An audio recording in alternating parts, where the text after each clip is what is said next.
जी,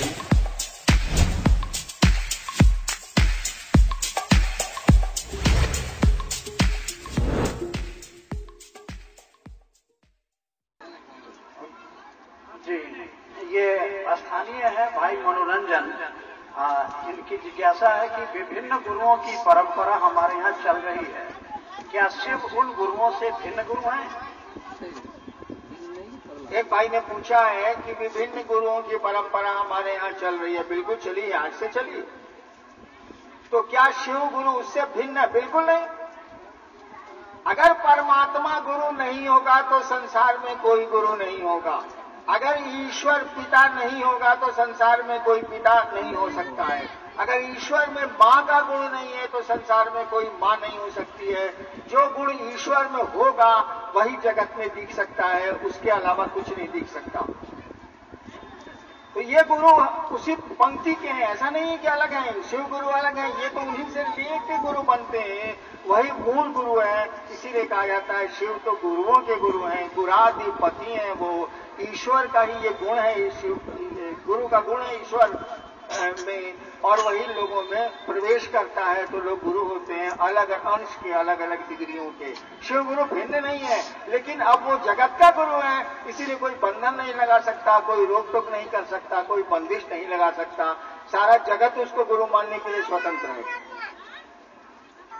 जी, एक भाई सुनील कुमार तो चाची के हैं, इनकी बहुत सारी जिज्ञासाएं हैं, एक एक करके। कैलाश पर्वत पर बैठकर शिव जी किसका ध्यान करते थे? एक भाई ने पूछा है कि कैलाश पर्वत पर बैठ के शिव जी किसका ध्यान करते थे, लगता आप नहीं करती। भैया महादेव से न पूछिएगा कि आप आंख बंद करके क्या सोच रहे हैं। वैसे कहा जाता है कि आप कोई चीज भी बनाइएगा तो उसके प्रति आपको मोह होगा, आकर्षण रहता है। वो रचनाकार है पूरी सृष्टि का, उसकी इच्छा से सृष्टि चली है। लोग कहते हैं कि वो आंख बंद करके पूरी सृष्टि का ही ध्यान करते हैं, वो किसका ध्यान करेंगे? जी, यदि शिव जी अभी गुरु हैं तो उनका ज्ञान क्या है? क्योंकि बिना ज्ञान के कोई भी गुरु नहीं होते हैं। यदि शिव जी अभी गुरु हैं तो उनका ज्ञान क्या है? क्योंकि बिना ज्ञान के कोई भी गुरु नहीं होते हैं। एक भाई ने पूछा है, उन्हीं ने पूछा है कि शिव अगर गुरु हैं तो उनका ज्ञान क्या है? दक्षिण भारत में एक बहुत बड़ा साधु हुआ है, संत ज्ञानेश्वर। दक्षिण भारत कह रहा हूं मैं, महाराष्ट्र में। महाराष्ट्र में एक बहुत बड़े साधु हुए हैं, संत ज्ञानेश्वर, जिसका आपने नाम भी सुना होगा, और उन पर पुराने जमाने में एक फिल्म भी बनी थी। संत ज्ञानेश्वर शिव के बारे में बोलते हैं। वो कहते हैं कि शिव द्वारा उपदिष्ट ब्रह्म विद्या। देखिए शिव का ज्ञान क्या है। संत ज्ञानेश्वर की पंक्ति में बोल रहा हूं। शिव द्वारा उपदिष्ट ब्रह्म विद्या, यानी शिव जो उपदेश देते हैं ब्रह्म विद्या का, ईश्वर के ज्ञान का। शिव द्वारा उपदिष्ट ब्रह्म विद्या जो दया से सर्वदा आर्द्र है, यानी वो जो शिव के पास जो ज्ञान देते हैं वो दया से भींगा हुआ है, आर्द्र है। आर्द्र कहते हैं कपड़े को, सूती कपड़े को आप पानी में डुबो दीजिए तो भींग जाएगा। जो दया से सर्वदा आर्द्र है वह संसार में सदैव विजयनी है, हम उसे बार बार नमस्कार करते हैं। संत ज्ञानेश्वर आज नहीं हुए थे, बहुत जमाना हो गया, करीब करीब 700 साल 600 साल हो गए। उन्होंने लिखा है कि शिव द्वारा उपदिष्ट ब्रह्म विद्या जो दया से सर्वदा आर्द्र है, भींगी हुई है, वह संसार में सदैव विजयनी है, हम उसे बार बार नमस्कार करते हैं। नेक्स्ट जी, एक जिज्ञासा है कि यदि शिव जी अभी हैं तो कहां पर हैं? भाई ने पूछा है कि शिव जी हैं तो कहां पर हैं। आप कौन बोल रहे हैं? आप भी तो वही हैं। एक साधु से मैंने पूछा कि महादेव कहां रहते हैं, 80 की बात है, 1980 की। एक साधु से मैंने पूछा कि महादेव कहां रहते हैं, उसने कहा कैलाश पर। हमने पूछा कैलाश कहां है, उसने कहा जहां शिव जी रहते हैं। हम कहा तब ये तो बातें को बोल कर दिए आप साहब। शिव जी कहाँ रहते हैं? तो कैलाश पर। कैलाश कहाँ है? तो जहाँ शिव जी रहते हैं। और खोजत रहा खोजत रहा खोजत रहा। वही हाल है भैया, वो तो शिव कण में है, बाहर भी है भीतर भी है। आप महसूस कर सकते हैं तो महसूस करिए। हवा को तो देख नहीं सकते, गर्मी को तो देख नहीं सकते, लेकिन गर्म लगता है, गर्मी लगती है, और हवा की ठंडक भी आपको महसूस होती है। ऐसा बात जी। यदि कोई भी गुरु मुझे अपना नाम लेने के लिए कहे तो मैं उनका नाम क्यों लूं? इससे मेरा क्या फायदा होगा? जैसे यदि कोई पाठशाला के शिक्षक यानी गुरु मुझसे कहें कि आप लोग मेरा नाम जपिए, तो मैं कहूंगा कि भाई इससे मुझे क्या मिलेगा? यदि कोई जीता जागता गुरु भी मिल जाए और वो आपसे कहे कि मेरा नाम रोज लो, तो क्या आप लेंगे? यदि नहीं या हाँ तो क्यों? देखिए, आदमी जब किसी के प्रति एहसानमंद होता है तो बिना कहे उसका नाम लेता है। और जहां तक फायदा का सवाल है, बहुत सवाल हम पूछ सकते हैं आपसे कि कौन सी में आपको क्या फायदा हुआ। ब्याह किए आप, बोलिए फायदा हुआ कि घाटा हुआ? सोचिए तो जरा। अरे अकेले थे तो क्या मस्ती में थे, अब पत्नी आ गए, बच्चे हो गए, अब घर द्वार का फिक्र हो गया, तो ब्याह से आपको फायदा हुआ कि घाटा हुआ? देखिए, जिंदगी गणित नहीं है, जिंदगी हिसाब नहीं है जिसको आप तौल लीजिएगा। जिंदगी तो एक भाव है, एक तरल पदार्थ है जो सुंदरता की ओर चलती है, उसको चलने दीजिए, यहाँ हिसाब मत लगाइए।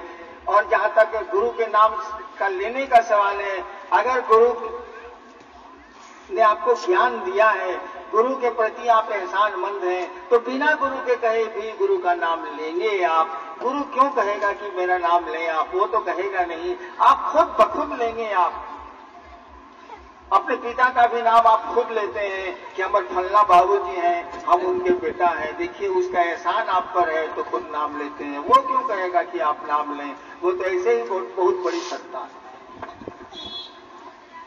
ये चर्चा में अक्सर कहा जाता है कि अपना बनाइए। ये अपना शब्द क्या हुआ?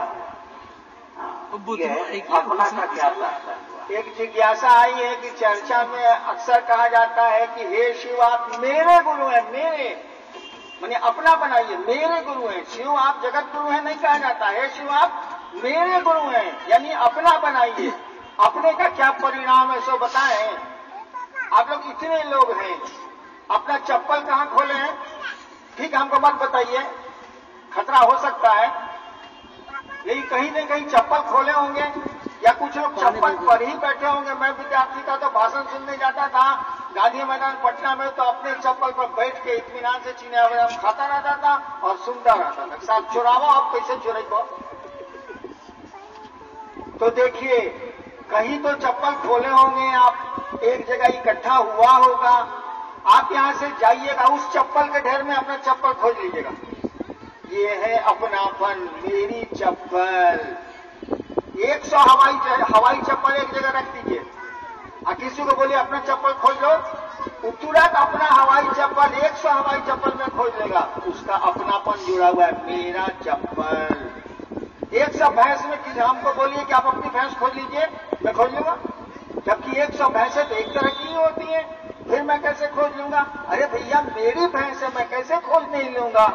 ठीक उसी तरह से मेरा गुरु है महादेव, इस मेरे में इतनी ताकत है कि महादेव कुछ भी नहीं बोलेगा तब भी आप उसके बारे में सब कुछ जानेंगे। आपके पास कितने पैसे हैं? पैसा बोलता है क्या?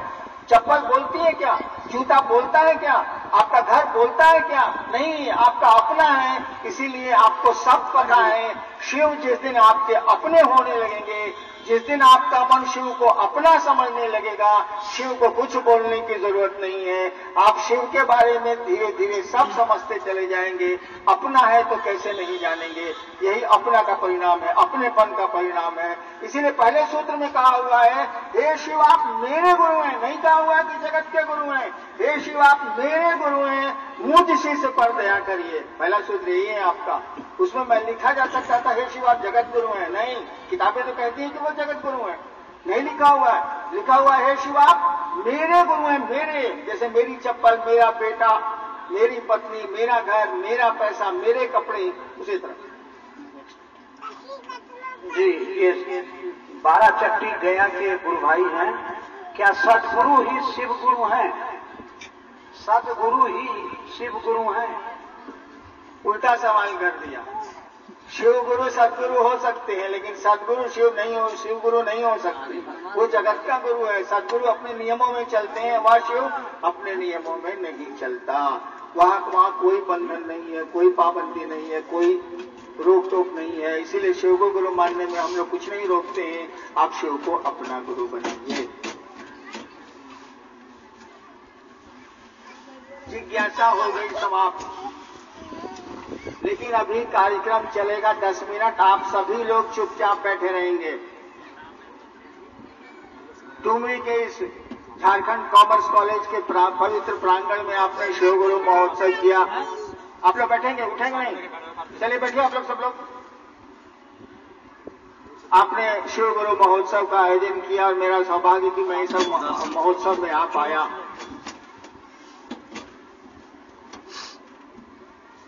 मैं अपने गुरु शिव से ये प्रार्थना करता हूं कि आपका जीवन सुखमय हो, शिवमय हो। आप सचमुच में शिव के शिष्य बने। यही अपने गुरु से मेरी प्रार्थना है और यही अनधिकार आशीर्वाद भी है। जितने लोग यहाँ हैं और जो मेरी आवाज सुन रहे हैं, सबके चरणों में मेरा प्रणाम है। आप मेरा प्रणाम स्वीकार करिए। अभी 10 मिनट सब लोग बैठेंगे, कार्यक्रम चलेगा। Hello hello